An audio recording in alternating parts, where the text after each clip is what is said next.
जय हिंद दोस्तों। यूपीएससी हिंदी में आप सभी का स्वागत है। और जैसा कि आप सभी को पता है कि हिंदी साहित्य यूपीपीसीएस स्पेशल को लेकर के यूपीएससी हिंदी इस समय फ्री में जो यूपीपीसीएस के ऐसे टॉपिक्स जो यूपीएससी से भिन्न हैं उसके क्लासेस को हिंदी साहित्य के क्लासेस को यूट्यूब के माध्यम से आप सभी को उपलब्ध करा रही है। तो इसको ज़्यादा से ज़्यादा लोगों के बीच शेयर कीजिए। आज 5वीं क्लास में हम लोग हिंदी के प्रमुख आलोचकों को देखेंगे। ठीक है, हिंदी के प्रमुख आलोचक जिसमें नंद दुलारे वाजपेयी, नामवर सिंह जी, राम स्वरूप चतुर्वेदी जी को हम लोग देखा जाएगा। इसको देखने के पूर्व पहले तो आप लोग सिलेबस अपने पास रखिए। जैसे सिलेबस में ये देख लीजिए कि जो प्रमुख आलोचक हैं या यूपीएससी यूपीपीसीएस में कौन कौन से और जुड़ते हैं। जैसे अगर बात की जाए हिंदी आलोचना की तो इसमें आप लोग को रामचंद्र शुक्ल जी, ठीक है, रामचंद्र शुक्ल जी इसमें और आपके जुड़ जाएंगे। ठीक है, हजारी प्रसाद द्विवेदी ये आएंगे, तो ये क्यों नहीं आएंगे, हजारी प्रसाद द्विवेदी। ठीक है, इन लोग का आपस में चलता रहता है।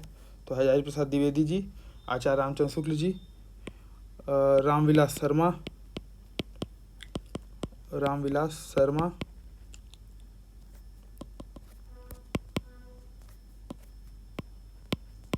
और डॉक्टर नगेंद्र। ठीक है, डॉक्टर नगेंद्र। ठीक है, ये लोग जो हैं और ऐड हो जाते हैं। ठीक है, तो यूपीपीसीएस का सिलेबस इतना है। अब जब हम लोग यूपीपीसीएस का सिलेबस जैसे आप लोगों ने पढ़ा होगा, ठीक है, तो ये बात हम लोग डायरेक्ट यूपी स्पेशल पे करेंगे, क्योंकि जब भी हिंदी आलोचना को आप लोग पढ़ेंगे तो इसमें शिखर पुरुष माने जाते हैं रामचंद्र शुक्ल।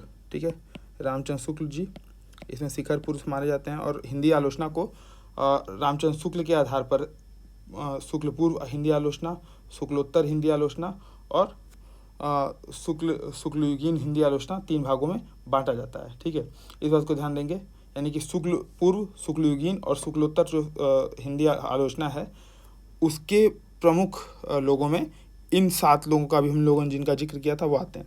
यूपीपीसीएस इन तीनों पे, यानी कि नंद दुलारे वाजपेयी जी पे, नामवर सिंह जी पे और राम स्वरूप चतुर्वेदी जी पर प्रश्न पूछता है। ये क्लासेस देखने के पूर्व मैं ये मान के चलता हूँ कि आप लोग हिंदी आलोचना के प्रमुख आलोचक जिनका भी हम लोगों ने जिक्र किया, रामचंद्र शुक्ल जी, आचार्य प्रसाद द्विवेदी जी, डॉक्टर नागेंद्र जी और रामविलास शर्मा जी, इनके बारे में आप लोग जानते होंगे। ठीक है, तो हम लोग डायरेक्ट यूपीपीसीएस के इस टॉपिक को शुरू करेंगे, जिसमें सबसे पहला टॉपिक हो जाएगा राम स्वरूप चतुर्वेदी जी का। ठीक है, तो हिंदी आलोचना में हम लोग डायरेक्ट चलते हैं राम स्वरूप चतुर्वेदी जी पर। ठीक है, एक बार पुराने या संभावित प्रश्न देख लेते हैं। जैसे इसमें ऐसे कैसे आ सकता है कि टिप्पणी कीजिए में टिप्पणी करने को आ सकता है कि प्रगतिवादी समीक्षा में नामवर सिंह का योगदान, ऐसे टिप्पणी करने को आ जाएगा। या प्रश्न के रूप में पूछ देगा कि प्रगतिवादी समीक्षा में नामवर सिंह के योगदान का विवेचन कीजिए। तो दोनों की भाषा, दोनों का कंटेंट लगभग सेम होगा। ठीक है, बस कितने नंबर का है उस आधार पर शब्द कम या ज़्यादा होंगे। ठीक है, ऐसे ही प्रश्न आ सकता है कि आचार्य राम स्वरूप चतुर्वेदी की आलोचना कर्म पर विचार कीजिए। ठीक है, अभी तक आया नहीं, आने की संभावना है। ठीक है, फिर एक प्रश्न आ सकता है कि आचार्य नंद दुलारे वाजपेयी की समीक्षा सिद्धांतों की मुख्य विशेषताओं का वर्णन कीजिए। इन्होंने अपनी पुस्तक में 7 समीक्षा सिद्धांत बताए थे, तो उससे पूछ सकता है। या आलोचक आचार्य नंद दुलारे वाजपेयी के योगदान का मूल्यांकन कीजिए। तो ऐसे डायरेक्ट प्रश्न पूछ सकता है। ठीक है, तो डायरेक्ट चलते हैं पहले टॉपिक्स पे, जिनका है जो है रामस्वरूप चतुर्वेदी जी। ठीक है,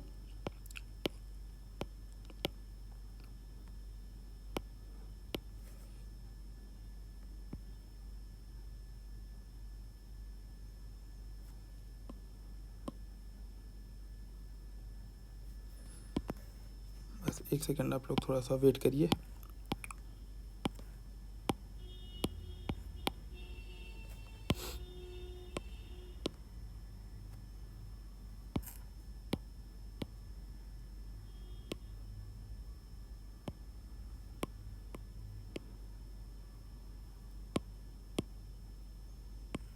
थोड़ा सा मैं पन्ना ऐड कर लूँ ताकि एक बार ये जो है शुरू हो तो फिर ठीक है। चलिए, तो राम स्वरूप चतुर्वेदी जी को हम लोग चलते हैं। देखिए, हम लोग करेंगे कि भूमिका में क्या लिखनी है, मुख्य भाग में क्या लिखना है, उसी को ऐसे डिस्कस करते चले जाएंगे। तो जब भी आएगा तो राम स्वरूप चतुर्वेदी जी के बारे में जब भी प्रश्न आएगा तो ये ध्यान देंगे, ये स्वातंत्र्योत्तर, ठीक है, स्वातंत्र्योत्तर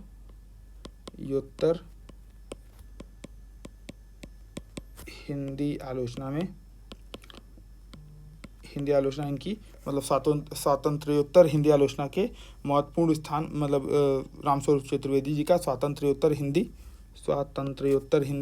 आलोचना में महत्वपूर्ण योगदान माना जाता है। ठीक है, जहाँ तक इनकी बात करें दृष्टिकोण की, अगर एक शब्दों में इनका दृष्टिकोण लिखना हो तो क्या हो जाएगा?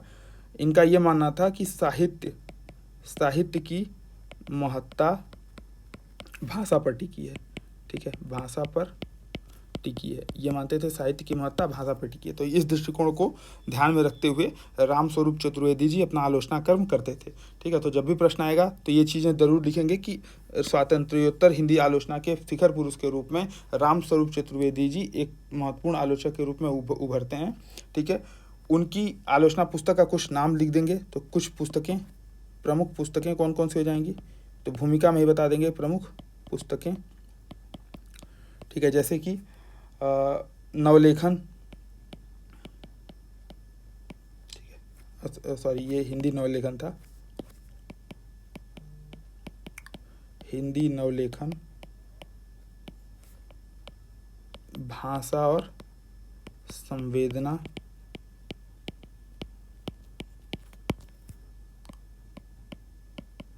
अज्ञेय और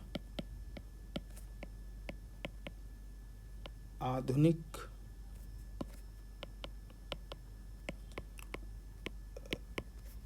रचना की समस्या, कामायनी का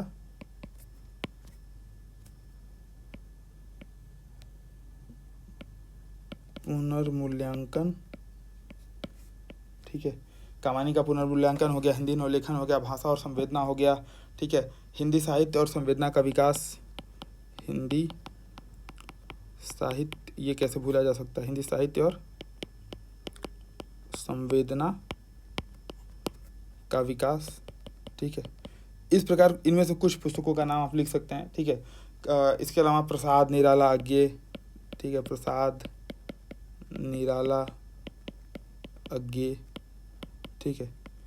काव्य भाषा पर निबंध, नहीं, काव्य भाषा पर 3 निबंध, काव्य भाषा पर 3 निबंध, ठीक है। तो ये इनके कुछ प्रसिद्ध पुस्तकों का नाम है जिसमें इनके आलोचना कर्म दिखते हैं। तो जब भी प्रश्न है रामस्वरूप चतुर्वेदी जी के आलोचना कर्म पे, देखिए ऐसे प्रश्न आ सकता है कि आचार्य रामस्वरूप चतुर्वेदी के आलोचना कर्म पर विचार कीजिए। तो क्या करना है? स्वातंत्र्योत्तर हिंदी आलोचना के शिखर पुरुष के रूप में रामस्वरूप चतुर्वेदी जी की स्थापना करनी है, जिनका दृष्टिकोण बताना है। इनका मानना था कि साहित्य की महत्ता भाषा पर टिकी है, ठीक है। और प्रमुख पुस्तकें इनकी कौन कौन सी हैं? तो हिंदी नवलेखन, भाषा और संवेदना, अज्ञेय और आधुनिक रचना की समस्या, कामायनी का पुनर्मूल्यांकन, प्रसाद निराला और अज्ञेय, हिंदी साहित्य और संवेदना का विकास आदि आदि इनकी प्रमुख रचनाएं हैं जिसमें इनका आलोचना कर्म दिखता है। और इन्होंने इन पुस्तकों के माध्यम से हिंदी आलोचना में अपनी अलग पहचान बनाई है, ठीक है। भूमिका इसी के आधार पर समाप्त हो जाएगा। अब बात करते हैं कि इनका क्या ये अपनी आलोचना हेतु किसी विचारधारा, दर्शन या सिद्धांत का आधार लेते हैं? तो नहीं, बिल्कुल ऐसा नहीं है।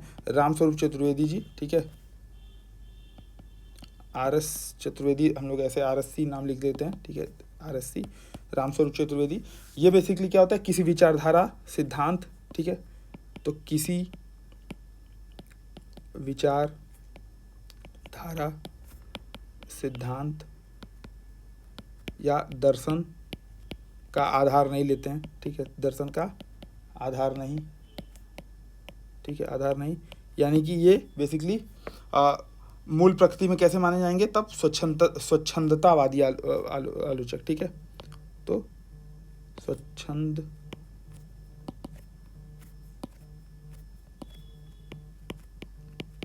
स्वच्छंदतावादी आलोचक माने जाएंगे। तो बताया जाएगा यहाँ पे दूसरे पैरा में कि किसी विचारधारा, सिद्धांत या दर्शन से के आधार पर ये किसी भी विचारधारा, सिद्धांत या दर्शन से ये प्रभावित नहीं है। ये मूल प्रकृति में अपने स्वच्छंदतावादी आलोचक हैं, ठीक है। फिर इनको बता सकते हैं कि आलोचना कर्म, अगर इनके आलोचना कर्म पे विचार करें, ठीक है, प्रश्न था आलोचना कर्म पे विचार करना है, तो आलोचना कर्म पे अगर विचार करें तो इनका आलोचना कर्म है कैसा? बेसिकली तो वे कृति केंद्रित आलोचना के पक्षधर हैं, ठीक है, यानी कि कृतियों के आधार पर। तो जैसे इन्होंने कामायनी का पुनर्मूल्यांकन लिखा, हिंदी साहित्य और संवेदना का विकास, तो जो भी आचार्य शुक्ल और आचार्य द्विवेदी जी ने जहाँ तक आगे बढ़ाया था उसके आगे ही लिखते हैं, ठीक है। प्रसाद निराला और अज्ञेय में फिर से ये कृति पे फोकस करते हैं, ठीक है। तो कृति केंद्रित आलोचना, कृति केंद्रित आलोचना कि ये पक्षधर हैं, ठीक है। यानी कि ऐसे आप बता सकते हैं कि रामस्वरूप चतुर्वेदी के आलोचना कर्म पर विचार करने पर ये जो है कृति केंद्रित आलोचना के पक्षधर नजर आते हैं, ठीक है। दूसरी चीज़ क्या है, इसमें भी वो भाषा शैली और भावना को महत्व देते हैं। यानी कि इसमें वो चाहते तो क्या कर सकते थे कि किसी रचना को किसी पूर्व निर्धारित प्रतिमानों के आधार पर मूल्यांकन कर सकते थे, यानी कि पूर्व निर्धारित प्रतिमानों के आधार पर मूल्यांकन करना। अच्छा, एक चीज़ इसमें छूट गया था। जैसे जब भी हम लोग आलोचना पढ़ेंगे ना, तो दो तरह की आलोचनाएं होती हैं, ठीक है। एक आलोचना होती है सैद्धांतिक आलोचना, ठीक है, सैद्धांतिक आलोचना, और दूसरी होती है व्यवहारिक, ठीक है, व्यवहारिक आलोचना। सैद्धांतिक आलोचना क्या होती है कि ऐसे प्रतिमानों का निर्माण करके जिनके आधार पर किसी कृति का मूल्यांकन हो, तो उसे सैद्धांतिक आलोचना बोलेंगे, ठीक है। यानी कि प्रतिमान बनाए गए और उन प्रतिमानों के आधार पर कि रचनाकार में ऐसा ऐसा होना चाहिए, कुछ प्रतिमान फिक्स किया गया और उन प्रतिमानों के आधार पर अगर किसी का मूल्यांकन होता है, ठीक है, तो उसे क्या बोल देंगे, सैद्धांतिक आलोचना, ठीक है। वहीं उन प्रतिमानों के आधार पर अगर रचना का वास्तविक मूल्यांकन होगा तो उसे व्यवहारिक मूल्यांकन कर देंगे। यानी कि रचना वास्तव में कैसी है, कुछ प्रतिमान बनाए और उन पे व्यवहारिक है या नहीं, रचना का देश काल, रचना जो है वो देश काल वातावरण के आधार पर व्यवहारिक है या नहीं, अगर ऐसा मूल्यांकन होता है तो इसे वास्तविक मूल्यांकन होता है तो उसे क्या बोल देंगे, व्यवहारिक आलोचना, ठीक है। तो ये चीज़ें जरूर ध्यान में रखेंगे। तो इस प्रकार जो इनका आलोचना है वो कृति केंद्रित आलोचना है, ठीक है, कृति केंद्रित आलोचना है। और ये पूर्व निर्धारित प्रतिमानों के आधार पर किसी रचना का आलोचना नहीं करते हैं, ठीक है, यानी कि बिना किसी पूर्वाग्रह लिए, ठीक है। तो कृति केंद्रित आलोचना यहाँ पे बता देंगे। फिर भाषा शैली और भावना को महत्व, इसमें भी वो भाषा शैली और भावना को महत्व देते हैं, ठीक है, भाषा शैली और भावना को महत्व देते हैं, ठीक है। जब वो ऐसा करते हैं तो जाहिर सी बात है वो कोई पूर्वाग्रह लेकर के नहीं जाते हैं, पूर्वाग्रह लेकर नहीं जाते हैं। जैसे आचार्य रामचंद्र शुक्ल की बात करें तो आचार्य रामचंद्र शुक्ल जब कृष्ण की गोपियों को, जो सूरदास की गोपियां हैं, उनको बैठे ठाले का डंडा लगता है, लेकिन वही अगर ये कृति केंद्रित आलोचना लेकर के जाएंगे या भाषा शैली और भावना को महत्व देंगे तो इनको जो है वो बैठे ठाले का डंडा न लग करके उसमें उनको बहुत ही मार्मिकता और गहनता नजर आती है, ठीक है, चतुर्वेदी जी को। तो ये आप उदाहरण देकर के बता सकते हैं, ठीक है। इनका मानना था कि कवि का काम, ठीक है, कवि का काम यदि दुनिया में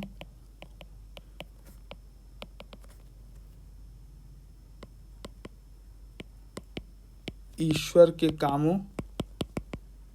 को न्यायोचित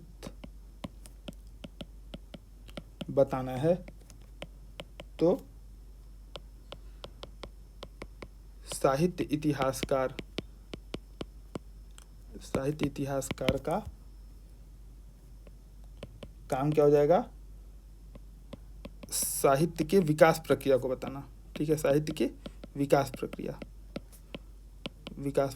यानी कि ये आचार्य द्विवेदी से जो परंपरा तत्व है वो भी ग्रहण करते हैं। यानी कि ऐसे आप समझ सकते हैं कि कवि यदि, इनका मानना था कि कवि यदि अपने इर्द गिर्द के संसार और जीवन को देख परख कर उसे अर्थ देता है तो आलोचक और इतिहासकार क्या करता है, कवि की रचना में अर्थ का संधान करता है और उसे संवर्धित करता है। यानी कि कवि ने क्या सोच करके लिखा, कवि कैसे इसको एक्सप्लेन अगर होता तो कैसे करता, ठीक है, उनका ये मानना था। यानी कि आलोचक और इतिहासकार क्या करेंगे कि कवि की जो रचना है उसमें अर्थ का संधान करेंगे, अर्थ खोजेंगे और उन्हें संवर्धित करेंगे, ठीक है। इस प्रकार ऐसे आप बता सकते हैं, इनका ये मानना था कि आलोचना और साहित्य इतिहास, ठीक है, मानवीय जिजीविका के जीवन में अर्थ संधान का क्रमिक चरण है, इनका ये मानना था। यानी कि ऐसे ही आप समझ सकते हैं कि अर्थ क्या निकलता है, अर्थप्रदता की खोज बेसिकली आलोचना का कर्म है, ठीक है, ये बता सकते हैं।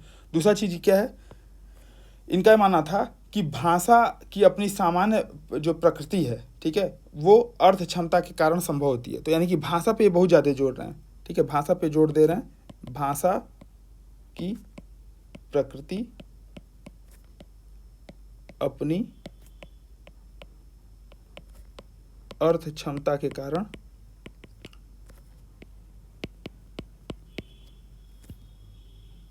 महान होती है, ठीक है। यानी कि कोई भाषा महान है या नहीं ये कैसे डिसाइड करेगा, उसकी अर्थ क्षमता क्या है, ठीक है, अर्थ क्षमता के कारण भाषा अपनी प्रकृति में महान या गैर महान हो सकती है, ठीक है।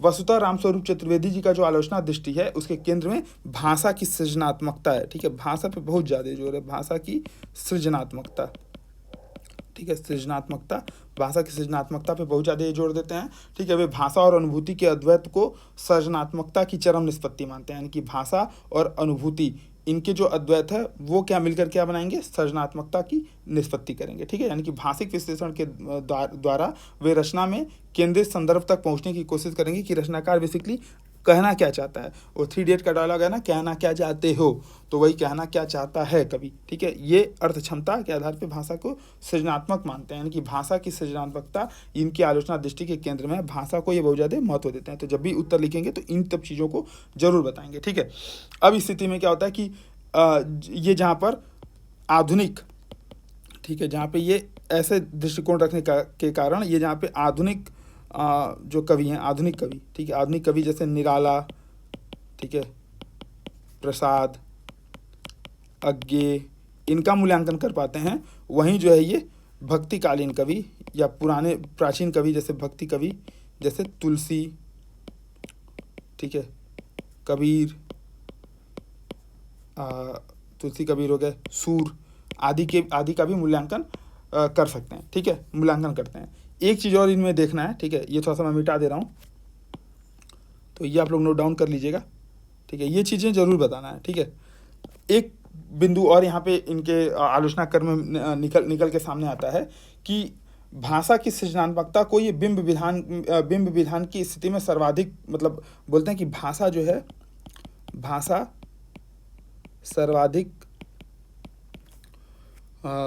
सर्वाधिक अर्थप्रदता देती है। मतलब भाषा सर्वाधिक अर्थप्रद होगी कब, जब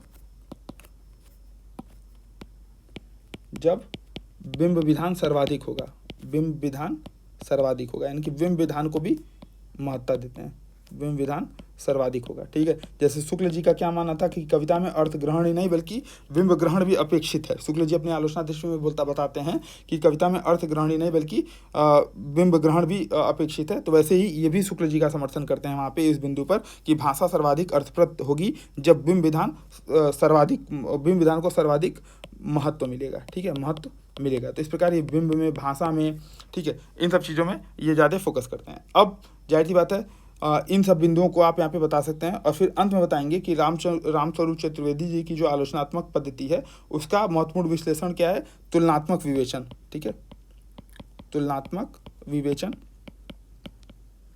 जैसे इन्होंने कविता क्या है, आचार्य रामचंद्र शुक्ल की है कविता क्या है, ठीक है, और निराला जी ने परिमल, ठीक है, परिमल पुस्तक लिखी थी। तो परिमल की भूमिका और कविता क्या है, इन दोनों में तुलनात्मक विवेचन किया और बताया कि काव्य संबंधी जो दृष्टिकोण है वो बेसिकली क्या है, शास्त्रीय विधानों से मुक्ति। असली काव्य वे है जो लोक तक आसानी से पहुँचे, लोगों को आसानी समझ में आए, शास्त्रीय विधान से जो मुक्त रहे, शास्त्रीय विधान से मुक्त। ठीक है, तो इस प्रकार वो विभिन्न जैसे आचार्य शुक्ल जैसे महान आलोचक, निबंध लेखक के साथ वो निराला जैसे कवि का तुलना करते हैं और बताते हैं कि दो, जहाँ एक तरफ निबंधकार, आलोचक और महान कवि के सामने ये निराला जैसे अगर कवि हैं, ठीक है, तो दोनों का ही मानना है कि शास्त्रीय विधान से मुक्त भाषा ही लोगों को आसानी से समझ में आती है। ठीक है, तो इस प्रकार आप बता सकते हैं कि आलोचना कर्म इनका बहुत ही डाइवर्सिफाई रहा है, बहुत ही विस्तृत रहा है। ठीक है, कविता की बुनियादी समझ इनको, काव्य की बुनियादी समझ इनके पास है। कुल मिलाकर रामस्वरूप चतुर्वेदी अपने आलोचना कर्म के माध्यम से हिंदी आलोचना को गहराई और विस्तार प्रदान करते हैं। ठीक है, तो इस प्रकार इसको कंक्लूड कर सकते हैं, है ना। तो आराम से इसमें जब भी आएगा प्रश्न तो स्वातंत्र्योत्तर हिंदी आलोचना के विकास में रामस्वरूप चतुर्वेदी जी को जरूर लिखिएगा। ठीक है, इनकी कुछ पुस्तकों के नाम याद कर लीजिएगा और बाकी जो पॉइंट हम लोगों ने डिस्कस किए थे वो सारे आपका आलोचना कर्म क्या है, इनके आलोचना का आधार क्या है, विचारधारा क्या है, स्वच्छंदतावादी आलोचक हैं। ठीक है, ये सब आप चीज़ें बता करके आराम से आपका 150 शब्दों में लिखने लायक उत्तर हो जाएगा। ठीक है, अब सेकेंड टॉपिक पे चलते हैं जो कि नंद दुलारे वाजपेयी जी का है। इसमें बेसिकली क्या है कि ये स्वच्छंदतावादी आलोचक माने जाते हैं, ये भी। ठीक है, स्वच्छंदता,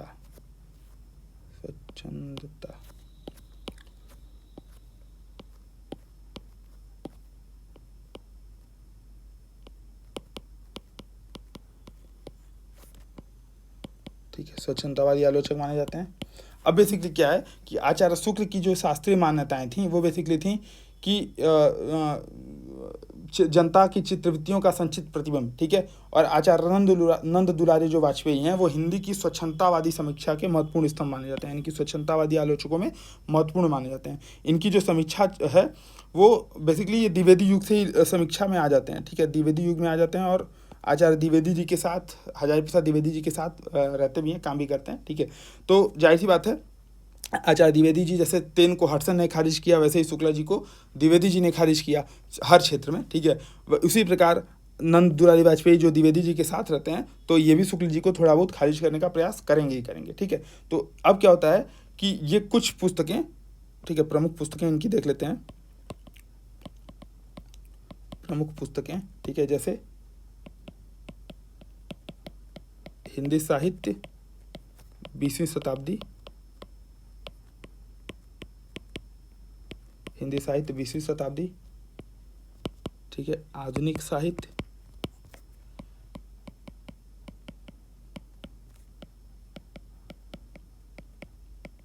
कवि निराला,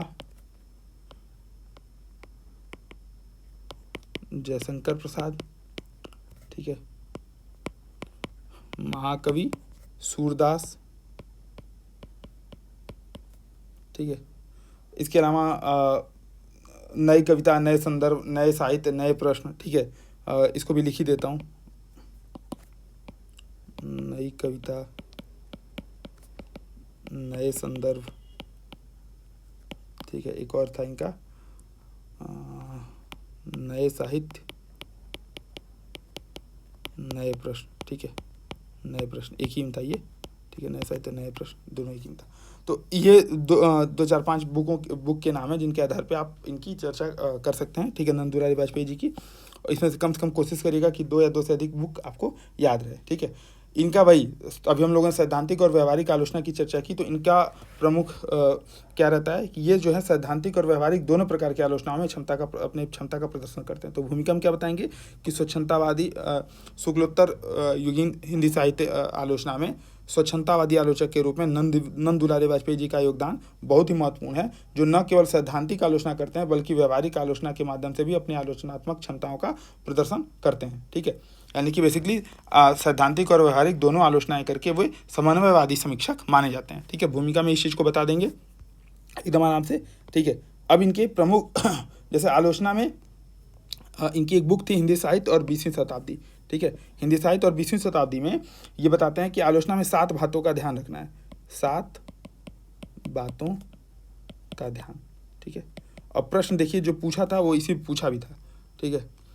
इनका प्रश्न क्या था, हाँ, आचार्य नंद दुलारे वाजपेयी के समीक्षा सिद्धांतों की मुख्य विशेषताओं का वर्णन कीजिए। तो समीक्षा सिद्धांत देख लीजिए क्या क्या है, ठीक है।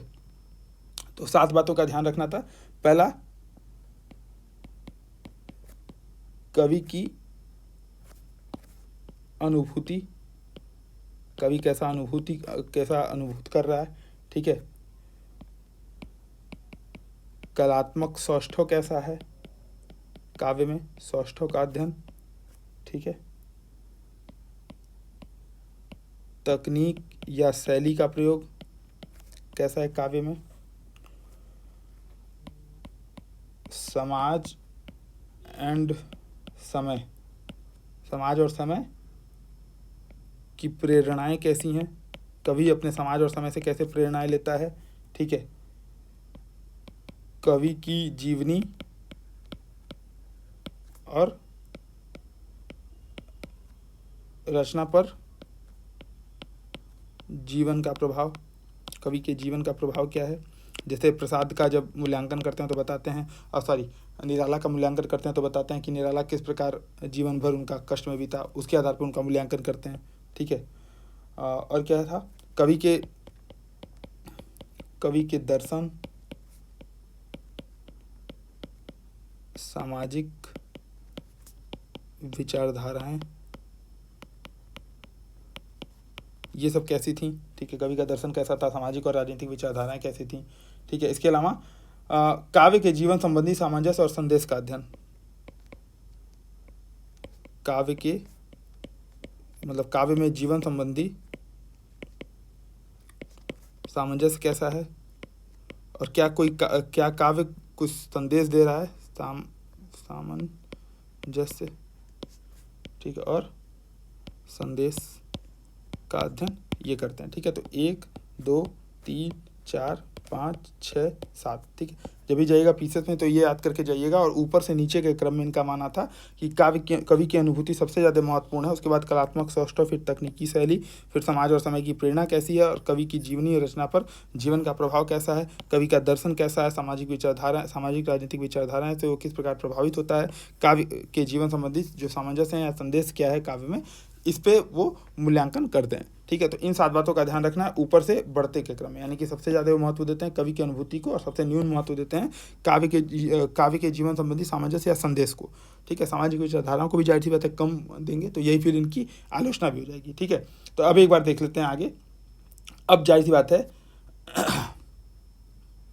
ठीक है, तो ये 7 क्रम है जो ऊपर से लेकर के सबसे ज़्यादा ऊपर से लेकर के नीचे के क्रम में महत्वपूर्ण इनका देखा जाता है, ठीक है। एक बार और पेज इसमें ऐड कर दूं,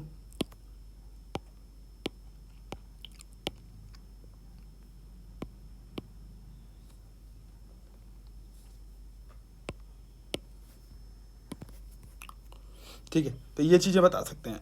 अब जाहिर सी बात है इनकी प्रमुख विशेषताएं देख लेते हैं इसके आधार पे,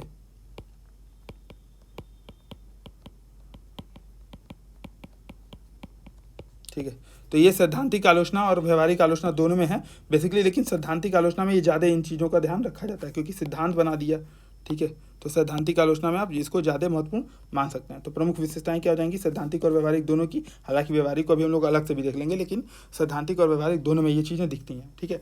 अब बात ये है कि वाजपेयी जी अपने समय के सभी भारतीय और पश्चिमी सिद्धांतों के गहरे अध्येता थे, ठीक है, लेकिन इसके बावजूद भी उन्होंने इस सिद्धांतों के आधार पर सब कुछ पढ़ लिख करके ये सिद्धांत निकाले, और इस सिद्धांतों के आधार पर वो जो भी आलोचना है उसका मूल्यांकन करते हैं, ठीक है। यानी कि सैद्धांतिक आलोचना में आप इस चीज़ को बता सकते हैं कि आचार्य रामचंद्र शुक्ल आचार्य नंद दुलारे वाजपेयी कवि की अनुभूति, कलात्मक सौष्ठव, तकनीक या शैली, समाज और समय की प्रेरणा कवि को कैसे मिलती है, कवि की जीवनी और रचना पर जीवन का क्या प्रभाव है उनका, कवि की जीवनी का या रचना पर जीवन का क्या प्रभाव है, कवि का दर्शन क्या है, उसकी सामाजिक राजनीतिक विचारधाराएं कैसी हैं, काव्य के जीवन संबंधी सामंजस्य या संदेश क्या क्या है। इन आधारों पर वाजपेयी जी ने रचना एवं आलोचना के संबंधों को भी स्पष्ट किया है और बताया कि रचनाओं में भावनाओं के परिष्कार और जीवन की गहराई से समझने की क्षमता तो होनी ही चाहिए, लेकिन जो नैतिक मानदंड हैं या किसी भी अर्थ में ये जो मानदंड हैं अगर सपोज करिए ये आपको बांध दें तब मूल्यांकन सहज या संभव नहीं हो पाता है, ठीक है। उन्होंने इसीलिए बताया कि ये सब चीज़ें हम लोग को मूल्यांकन में देखनी है, लेकिन इसी के आधार पर केवल मूल्यांकन नहीं करना है बल्कि अपनी जीवन दृष्टि को मतलब अपनी आलोचनात्मक दृष्टि को खुले रखना है, ठीक है। तो इन 7 बातों को आप ध्यान रखेंगे और बता देंगे, ठीक है। प्रमुख विशेषताओं में इसमें क्या हो जाएगा, तो सबसे बड़ी बात क्या है कि ये सैद्धांतिक पक्ष के साथ साथ वे व्यवहारिक, ठीक है, व्यवहारिक आलोचना पर विशेष बल देते हैं, ठीक है, विशेष बल देते हैं। अब जैसे जाहिर सी बात है आप सोचिए कि कोई आचार्य रामचंद्र शुक्ल जी का जैसा व्यक्तित्व अगर सामने हो, ठीक है, और आप उसे टकराएं, ठीक है, यानी कि वे पहले ऐसे समर्थ आलोचक हैं जिन्होंने आचार्य रामचंद्र शुक्ल की मान्यताओं से टकराने का साहस किया, ठीक है, और वो भी ऐसे संदर्भों में जिसको आचार्य रामचंद्र शुक्ल जी मतलब पी के गाली देते हैं, ऐसे समझ लीजिए, ठीक है। जैसे सूरदास, ठीक है, सूरदास की गोपियों को बैठे ठाले का डंडा बोला, ठीक है, और छायावाद, ठीक है। आचार्य रामचंद्र शुक्ल जी की आलोचना इसी आधार पर की जाती है कि वो न सूरदास का सही से मूल्यांकन किया, न ही कबीर का किया, और छायावाद के संदर्भ में भी वो उचित प्रकार से मूल्यांकन नहीं कर पाए। तो पहले ऐसे समर्थ आलोचक के तौर पे आचार्य नंद दुलारे वाजपेयी जी ऐसे समर्थ आलोचक माने जाते हैं जिन्होंने आचार्य रामचंद्र शुक्ल की मान्यताओं से टकराने का साहस किया, और ऐसे विशेष रूप से सूरदास के संदर्भ में और छायावाद के संदर्भ में उन्होंने विशेष अपनी आलोचनात्मक दृष्टि को निकाला और बताया कि महाकवि सूरदास, ठीक है, देखिए उनकी एक बुक का नाम है महाकवि सूरदास, ठीक है। तो महाकवि सूरदास नामक व्यवहारिक आलोचना में उन्होंने क्या बताया कि सूर जो साहित्य है वो गोचारण की घटनाएं बेसिकली सूरदास में उन्होंने क्या बताया कि गोचारण जो गोचारण की घटनाएं हैं, ठीक है, गोचारण की घटनाएं, ठीक है, मूलतः कथा प्रधान है, मूलतः कथाएं हैं, ठीक है, जैसे भागवत की कथा। तो भागवत में क्या है बेसिकली कि कृष्ण की जीवन लीलाओं का वर्णन है, बचपन से लेकर के अधोगति प्राप्ति तक उनकी जो भी लीलाएं हैं वो भागवत में हैं। और सूरदास जी जो अष्टछाप, सूरदास जी की जो अष्टछाप की परंपरा थी, अष्टछाप में होता भी यही था कि सभी जो कवि थे उनको भजन लिखने होते थे, तो सूरदास जी वही भजन लिखते थे। तो उनका आचार्य नंद दुलारी वाजपेयी जी ने स्पष्ट किया कि गोचारण की घटनाएं जो मूलतः कथाएं हैं, उसको सूरदास ने अपनी कथात्मक प्रसंगों को क्या किया, भावगीतों में रूपांतरित कर दिया। तो गोचारण की घटनाएं जो कि मूलतः कथाएं थीं, सूरदास ने इसको क्या किया, सूरदास ने भावगीतों में परिवर्तित कर दिया, ठीक है, भाव गीतों में परिवर्तित कर दिया, ठीक है। तो ऐसा इनका मानना था कि जो बैठे ठाले का धंधा नहीं है, कृष्ण का जो गोपियों का विरह है वो बैठे ठाले का धंधा नहीं है, बल्कि वो गहन मार्मिकता लिए हुए, ये भी मानते थे, ठीक है। इसी प्रकार आचार्य शुक्ल जी की जो असहमति थी कि गोपियों का जो विरह है वो गंभीरता से रहित है, तो इन्होंने बोला नहीं नहीं, गोपियों का वियोग में क्या है, मनोवैज्ञानिक गंभीरता है, ठीक है, गोपी का विरह, ठीक है। तो ऐसे लिख सकते हैं आचार्य रामचंद्र शुक्ल के मत जिसमें गोपियों के विरह को बैठे ठाले का धंधा कहा गया, वहीं इन्होंने क्या किया, गोपियों का विरह को क्या बताया,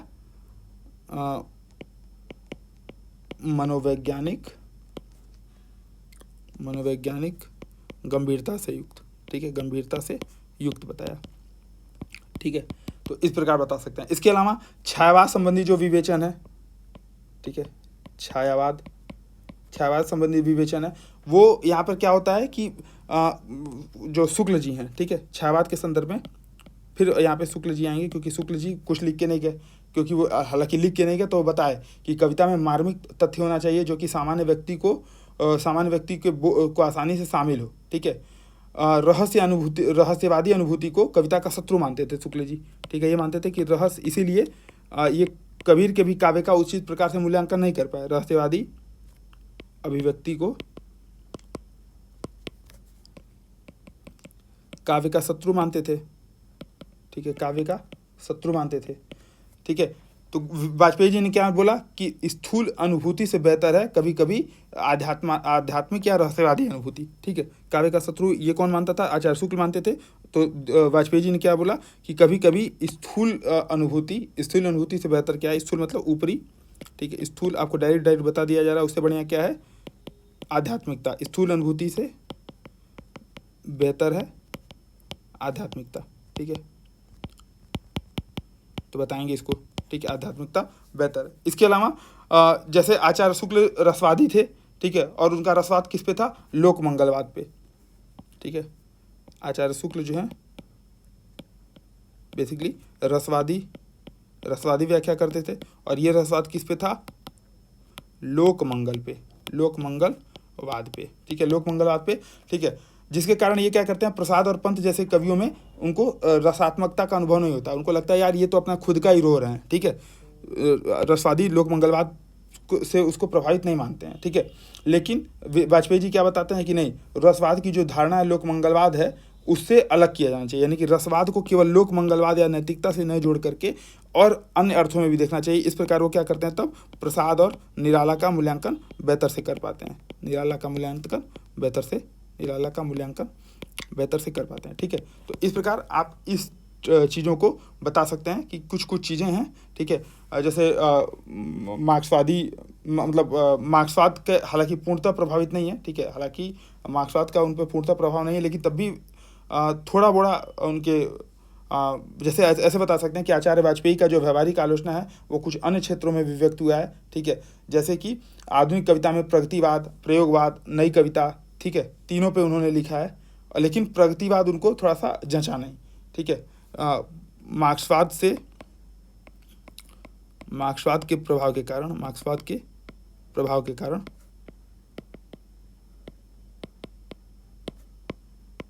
प्रगतिवाद, ठीक है, प्रगतिवाद इनको जचता नहीं है, ठीक है, इनको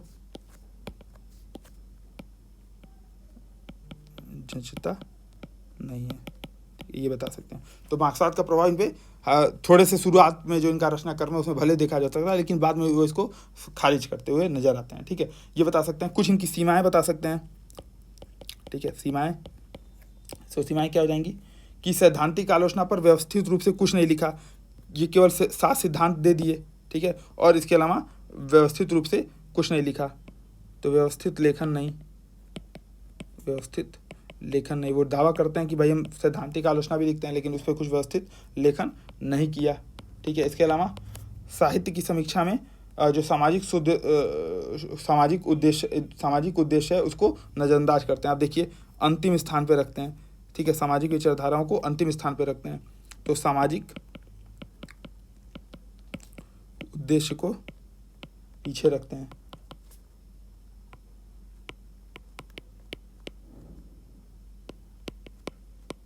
ठीक है, प्रगतिवाद को अभी हम लोगों ने चर्चा किया था, मार्क्सवाद के प्रभाव में खारिज कर देते हैं। ठीक है, तो ये कुछ आलोचनाएं बता सकते हैं, है ना, कुछ आलोचना बता सकते हैं। फिर बता सकते हैं कि इसके बावजूद जो है आचार्य नंदुलारे वाजपेयी इनका आलोचना कर्म जो है सबसे महत्वपूर्ण है और हिंदी आलोचकों में महत्वपूर्ण स्थान रखते हैं। ठीक है, तो इस प्रकार नंदुलारे वाजपेयी वाला भी टॉपिक यहाँ पे समाप्त हो जाता है। ठीक है, अभी एक टॉपिक और बच जाता है, वो है नामवर सिंह जी का। ठीक है, नामवर सिंह जी को देखेंगे। नामवर सिंह बेसिकली जब भी प्रगतिवादी, ठीक है, प्रगतिवादी या इसको मार्क्सवादी भी बोलते हैं, वही थोड़ा सा कन्फ्यूजन हो जाता है नंदुलारे वाजपेयी और नामवर सिंह में। ठीक है, तो ये प्रगतिवादी या मार्क्सवादी, इनका एक बार प्रश्न देख लें क्या है प्रश्न।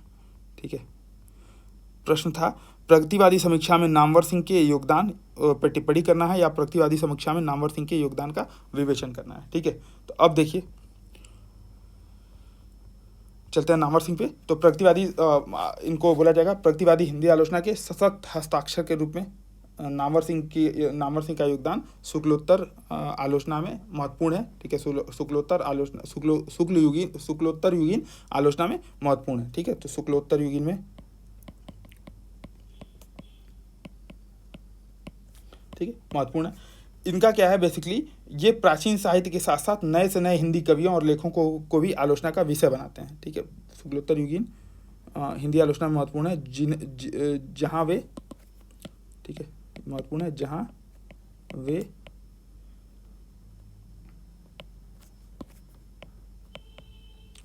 प्राचीन साहित्य के साथ साथ नए नए लेखकों, कवियों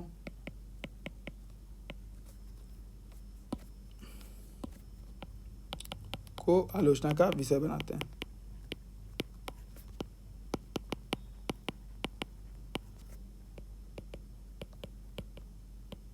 ठीक है, अब सबसे बड़ी बात क्या है कि इनका जो इनकी कुछ प्रमुख पुस्तकें कौन कौन सी हैं। ठीक है, प्रमुख पुस्तकें देख लेते हैं, जैसे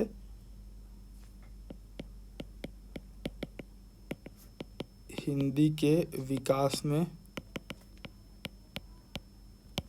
अपभ्रंश का योगदान। ठीक है,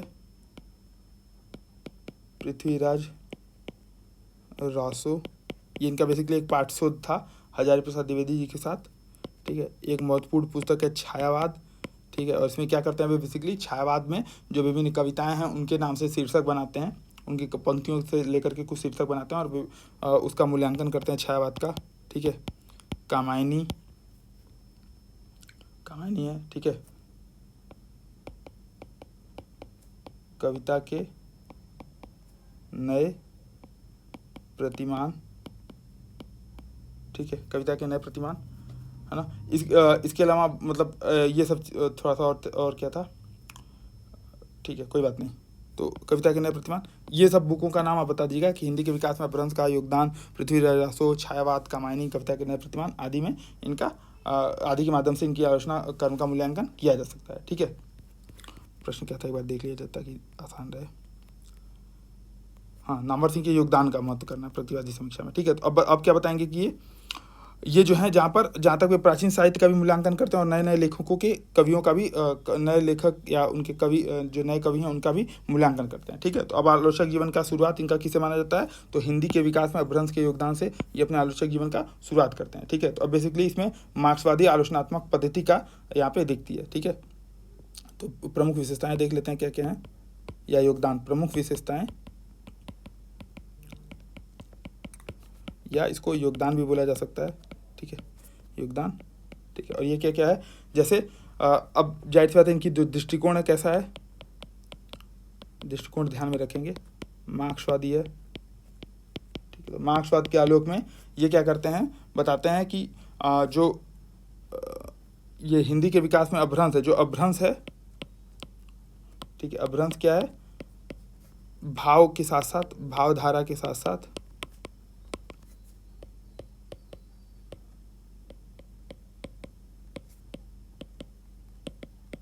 काव्य रूप और छंदों के रूप में,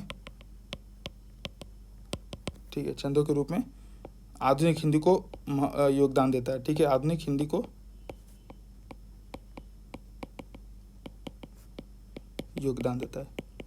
बेसिकली हजारी प्रसाद द्विवेदी जी के साथ काम किया, तो हजारी प्रसाद द्विवेदी जी का जो परंपरावादी दृष्टिकोण था वो इसमें निकल के सामने आता है। ठीक है, इसके अलावा जो सिद्धों की रचना थी उनके विषय में मानना था कि कुल मिलाकर जो सिद्धों की रचनाएं हैं वो जीवन के प्रति बहुत सकारात्मक हैं और तत्कालीन समाज को हमारे सामने रखती हैं। ठीक है, तो सिद्धों की रचनाएं, जैसे सिद्धनाथ साहित्य को, जिसको आचार्य रामचंद्र शुक्ल जी ने खारिज कर दिया, इनका मानना था सिद्धों की रचनाएं समाज का दर्शन कराती हैं।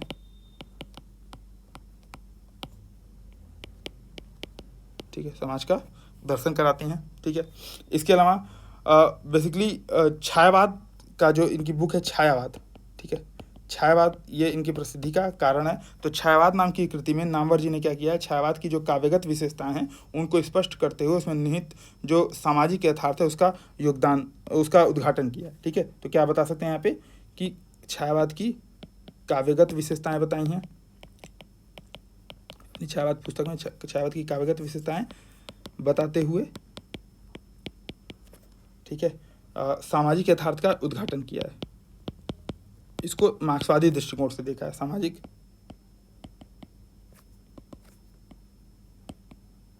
यथार्थ का उद्घाटन किया है। ठीक है, ये आप बता सकते हैं कि सामाजिक यथार्थ का उद्घाटन किया, यानी कि कुल इस पुस्तक में लगभग 12 अध्याय हैं। ठीक है, और इसमें क्या है कि विभिन्न जो अध्याय हैं वो जो छायावादी लेखक हैं उनकी जो कविताएं हैं उसमें से कुछ कविताओं के कुछ शब्दों के माध्यम से इन्होंने लिखा है। ठीक है, छायावाद के आधार पर इन्होंने, ये पहले ऐसे लेखक थे जो किसी वाद पर हिंदी में वैज्ञानिक लेखन, मतलब वैज्ञानिक रूप से विचार करते हैं। ठीक है, जैसे ऐसे कर सकते हैं कि छायावाद की जो विभिन्न विशेषताएं हैं, विभिन्न जो उसमें जो वैज्ञानिकता है, उसमें जो सामाजिक यथार्थ है, उसका उन्होंने विधिवत विवेचन छायावाद की कविता में किया है। ये आलोचनात्मक कर्म उनका प्रमुख रूप से निखर के सामने आता है। ठीक है, जैसे कामायनी वाली पुस्तक में भी ये भी छायावादी कविता है, और कामायनी पुस्तक में भी ये क्या करते हैं, जो ये मानते हैं कि जो कामायनी पुस्तक है, जो उसमें हिमगिरी के उत्तुंग शिखर पर बैठ सी लाखी शीतल छाया, एक पुरुष भीगे नैनों से देख रहा था प्रलय प्रभा, वो ये जो समस्या है वो आधुनिक समस्या भी है। ठीक है, आधुनिक समस्या में जहाँ वे इसको आधुनिक समस्याओं में जैसे जो देव संपन्नता का ध्वंस है वो बेसिकली क्या है, हिंदू राजा, ठीक है, देव संपन्नता का जो ध्वंस है ये हिंदू राजा और मुस्लिम नवाब के ध्वंस से जोड़ते हैं। ठीक है, ध्वंस से जोड़ते हैं। ठीक है, वैसे ही हिम संस्कृति की जो प्राचीन जड़ता है, तो उषा वहाँ पे नवजागरण का प्रतीक है, यानी कि वो हिमगिरी के उत्तुंग शिखर पर बैठ सी लाखी शीतल छाया, एक पुरुष भीगे नैनों से देख रहा था प्रलय प्रभा। तो जो हिम संस्कृति है उनका मानना था कि हिम संस्कृति, ठीक है, हिम संस्कृति ये क्या है, बेसिकली प्राचीन जड़ता है वहीं उषा की पहली लेखाकांत, ठीक है। उषा क्या है यहाँ पे, नवजागरण का प्रतीक है, ठीक है। उषा को नवजागरण से जोड़ते हैं, ठीक है। इसके अलावा जो निराला की लंबी कविता है जैसे सरोज स्मृति, राम की शक्ति पूजा, इसका जो विश्लेषण करते हैं वो जैसे समय समय पर विश्लेषण करते रहते हैं, वो क्या करते हैं, भाषिक सृजनात्मकता के आधार पे, ठीक है। सरोज स्मृति, ठीक है, सरोज स्मृति, राम की शक्ति पूजा, RKSP, ठीक है। इसको कैसे देखते हैं, भाषिक सृजनात्मकता। ये पेन जो है लग रहा है डिस्चार्ज हो गया है। सृजनात्मकता, ठीक है, भाषिक सृजनात्मकता के आधार पे देखते हैं। एक इनकी और प्रमुख विशेषता है जैसे कविता के नए प्रतिमान, कविता के नए प्रतिमान, ठीक है। कविता के नए प्रतिमान में बेसिकली करते क्या हैं, गजानन माधव मुक्तिबोध, ठीक है, मुक्तिबोध की कविता, ठीक है, मुक्तिबोध की कविता अंधेरे में, ठीक है, अंधेरे में का मूल्यांकन करते हैं और इसमें बताते हैं कि अंधेरे में का जो मूल है, मूल कथ्य ये क्या कहना चाहता है, अस्मिता, मेरी अस्मिता की खोज, ठीक है, अस्मिता की खोज, ये अंधेरे में कविता का मूल कथ्य है। यानी कि अस्मिता की अभिव्यक्ति, जो उसकी परम अभिव्यक्ति है, उसको जोड़ते हुए आलोचक ने क्या बताया कि जो नामवर सिंह जी ने क्या बताया कि मुक्तिबोध हैं उनके लिए अस्मिता की खोज क्या है, अभिव्यक्ति की खोज, ठीक है। यानी कि आप ऐसे काम कर सकते हैं, ऐसे बता सकते हैं कि कविता के नए प्रतिमान, अच्छा, कविता के नए प्रतिमान में ये जहाँ पे ये अंधेरे में अंधेरे में कविता के माध्यम से जहाँ इसको अस्मिता की खोज बताते हैं, वहीं पे इनका सिद्धांत भी, सैद्धांतिक आलोचना में भी ये दिखता है। मतलब कविता के नए प्रतिमान में ही कुछ कुछ सैद्धांतिक आलोचना भी, ऐसा हालांकि सैद्धांतिक आलोचना अलग से नहीं लिखते हैं, तो थोड़ा सा याद आ रहा है कि सैद्धांतिक आलोचना के भी संदर्भ में यहाँ पे चर्चाएँ होती हैं, ठीक है। जैसे कि पुस्तक के जो ये कविता के नए प्रतिमान है, इसी पुस्तक में वो थोड़ा सा बताते हैं, ठीक है, कि किस प्रकार प्रतिष्ठित काव्य प्रतिमानों का कैसे आलोचना हो, मतलब क्या क्या उनकी आलोचनाएं हो सकती हैं, क्या क्या उनकी सीमाएं हो सकती हैं। तो सैद्धांतिक आलोचना भी कविता के नए प्रतिमान में दिख के सामने आता है, ठीक है। तो ये सब चीज़ें आप बता सकते हैं, है ना। अब क्या है, तो फिर इसको कंक्लूड कैसे करेंगे, तो नामवर सिंह हिंदी साहित्य के इतिहास लेखन के संदर्भ में, ठीक है, और अपनी जो आलोचना के संदर्भ में, बेसिकली इतिहास लेखन नहीं, बेसिकली हिंदी आलोचना के संदर्भ में अपने मार्क्सवादी दृष्टिकोण और प्रगतिवादी दृष्टिकोण से जाने जाते हैं, ठीक है।